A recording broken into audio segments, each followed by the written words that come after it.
ब्रह्मांड की उत्पत्ति से भी पहले, जब समय स्थिर था, जब न ब्रह्मा ने सृष्टि रची थी, न विष्णु ने पालन किया था और न शिव ने तांडव किया था, तब भी एक शक्ति थी जो स्वयं में संपूर्ण थी, विनाशक थी और चेतन भी। इस शक्ति का नाम था ब्रह्मास्त्र। कल्पना कीजिए, एक ऐसा अस्त्र जो बोलने मात्र से उत्पन्न हो, जिसे न बनाने की जरूरत हो, न चलाने के लिए यंत्र हो, और जो चलते ही अपने पीछे जलती हुई पृथ्वी छोड़ जाए। ऐसा अस्त्र जिसने देवताओं को भी भयभीत किया।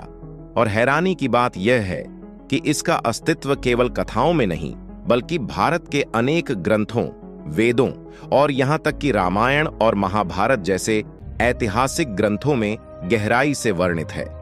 लेकिन क्या आपने कभी सोचा है कि कहीं यह ब्रह्मास्त्र ही तो नहीं था? इंडियाज ओरिजिनल एटॉमिक बॉम्ब, जिसे आज हम परमाणु बम कहते हैं, वो तो आधुनिक युग में महज 1945 में आया, परंतु ब्रह्मास्त्र की चर्चा तो हजारों वर्षों से होती आ रही है। ये सोचकर ही रोंगटे खड़े हो जाते हैं कि अगर किसी के पास ऐसा अस्त्र आज के युग में हो तो क्या होगा। रामायण की कथा में एक क्षण ऐसा आया जब एक कौवा श्री राम के साथ में बैठी सीता माता की आंख में चोंच मार देता है। क्रोधित श्री राम कोई शस्त्र नहीं उठाते, न कोई धनुष उठाते हैं, केवल एक तिनका उठाते हैं और उच्चारित करते हैं ब्रह्मास्त्र का मंत्र। वही तिनका जलता है, चमकता है और ब्रह्मास्त्र बन जाता है। यह केवल एक दृश्य नहीं था, यह संकेत था कि शक्ति भौतिक नहीं होती, वह मंत्रमयी होती है। यह बात विज्ञान नहीं मान सकता, लेकिन हमारे ऋषियों ने इसे हजारों वर्षों पूर्व सिद्ध कर दिया।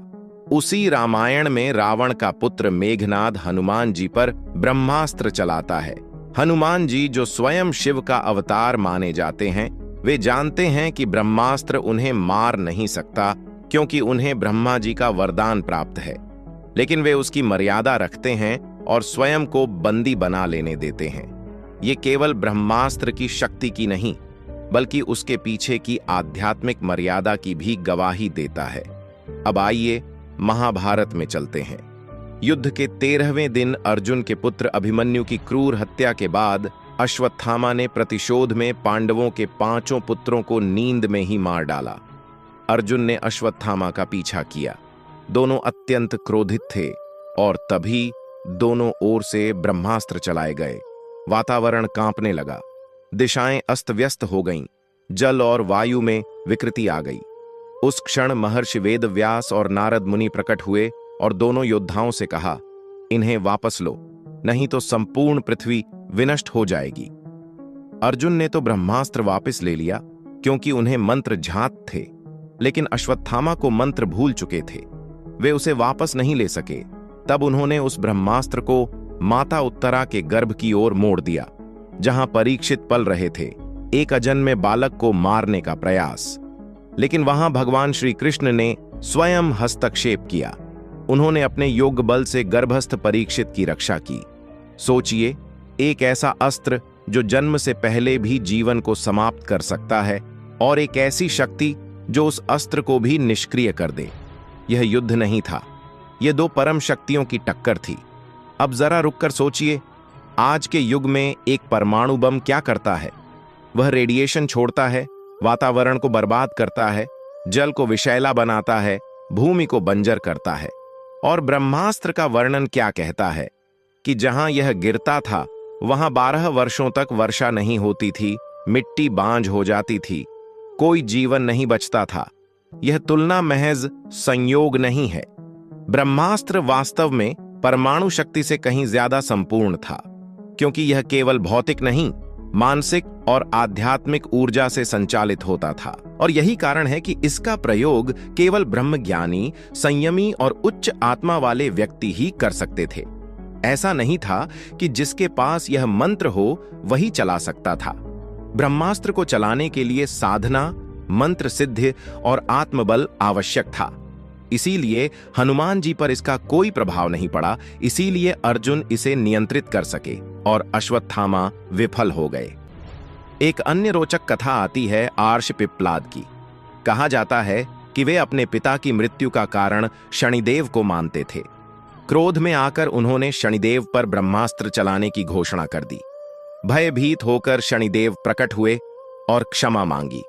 उन्होंने वचन दिया कि वे 12 वर्ष से कम आयु के बच्चों को अपनी साढ़े साती से पीड़ित नहीं करेंगे। एक अस्त्र जिसके भय से स्वयं ग्रहों के अधिपति कांप जाएं। क्या यह विज्ञान के बस की बात है? लेकिन सबसे बड़ा रहस्य है ब्रह्मास्त्र के मंत्र।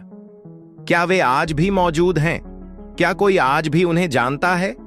कुछ दंत कथाएं कहती हैं कि हिमालय की गुफाओं में कुछ ऐसे योगी आज भी जीवित हैं जो इन मंत्रों के ज्ञाता हैं, लेकिन उन्हें चलाने का अधिकार किसी को नहीं है। कुछ ग्रंथों में संकेत है कि ब्रह्मास्त्र का ज्ञान एक बार फिर सतयुग के अंत या कलयुग के चरम पर जागृत हो सकता है। तब जब अधर्म अपने चरम पर होगा, कोई एक साधक जो शरीर में नहीं आत्मा से पवित्र होगा उसे पुनः जागृत करेगा। आज के वैज्ञानिक कहते हैं कि अणु बम मानव का सबसे बड़ा आविष्कार है, लेकिन वेद और पुराण कहते हैं कि यह मानव का पुनराविष्कार है, क्योंकि ब्रह्मास्त्र पहले से था। आप जानकर चौंक जाएंगे कि हिरोशिमा और नागासाकी पर गिराए गए बम के बाद वहां भी वर्षों तक बरसात नहीं हुई, भूमि में फसल नहीं उगी और लोगों की संतानें अपूर्ण अंगों के साथ जन्मी। ठीक वही प्रभाव जो ग्रंथों ने ब्रह्मास्त्र के लिए बताया है। महाभारत के एक अन्य श्लोक में वर्णन आता है कि जब ब्रह्मास्त्र चला तब आकाश के रंग बदल गए, पक्षी दिशा भूल गए, हाथी चिल्लाने लगे और सूर्य काले रंग में परिवर्तित हो गया। क्या यह वर्णन रेडिएशन, एक्सप्लोजन और माइक्रोवेव शॉक वेव का प्रतीक नहीं हो सकता? अब प्रश्न उठता है, क्या ब्रह्मास्त्र केवल मानसिक कल्पना है या वैज्ञानिक यथार्थ? हमारे पूर्वजों ने केवल धर्म नहीं लिखा, उन्होंने विज्ञान की सबसे जटिल परतों को भी अपनी भाषा में समझाया। उन्हें न्यूक्लियर एनर्जी कहना नहीं आता था, इसलिए उन्होंने इसे अग्नि कहा। उन्हें प्लाज्मा या ग्रेविटी वेव्स का नाम नहीं आता था, लेकिन वे कहते थे यह अस्त्र अंतरिक्ष को चीर सकता है। हमें यह मानना होगा कि वेदों में जो कुछ लिखा गया है वह केवल आस्था नहीं, बल्कि उच्च स्तर की चेतना की संचित पूंजी है। ब्रह्मास्त्र एक अस्त्र नहीं, एक चेतना है जिसे नियंत्रित करने के लिए केवल शरीर नहीं, आत्मा को भी तपाना पड़ता है। आज जब विज्ञान आर्टिफिशियल इंटेलिजेंस और क्वांटम कंप्यूटिंग की बात करता है, हमें अपने अतीत की उन शक्तियों की भी खोज करनी चाहिए जो ब्रह्मांड को एक मंत्र से हिला सकती थीं। और इसीलिए ब्रह्मास्त्र न केवल हमारे धर्म ग्रंथों का हिस्सा है, वह हमारी चेतना, हमारी परंपरा और हमारी शक्ति का प्रतीक है। उसे भुला देना केवल एक अस्त्र को खो देना नहीं है, बल्कि उस शक्ति को खो देना है जो कभी केवल साधना और संकल्प से ब्रह्मांड को बदल देती थी। अब सोचिए, अगर ब्रह्मास्त्र आज के युग में फिर से जाग जाए तो क्या होगा? क्या मानव इस बार उसे संभाल पाएगा या फिर से विनाश की ओर बढ़ जाएगा? अगर आपने यहां तक ध्यान से सुना है तो अब आपके मन में प्रश्न होगा, क्या आप उस शक्ति को जानने के योग्य हैं? क्या आप उस चेतना को पुनः प्राप्त कर सकते हैं? उत्तर आपके अंदर ही है। यदि यह रहस्यपूर्ण और ज्ञानवर्धक यात्रा आपको प्रेरित करती है तो इस चैनल को जरूर सब्सक्राइब करें, ताकि हम भविष्य में और भी ऐसे अनकहे रहस्यों की परतें खोल सकें।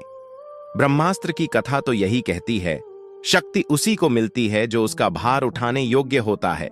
जय श्री राम, जय महाभारत, जय भारतीय ज्ञान परंपरा।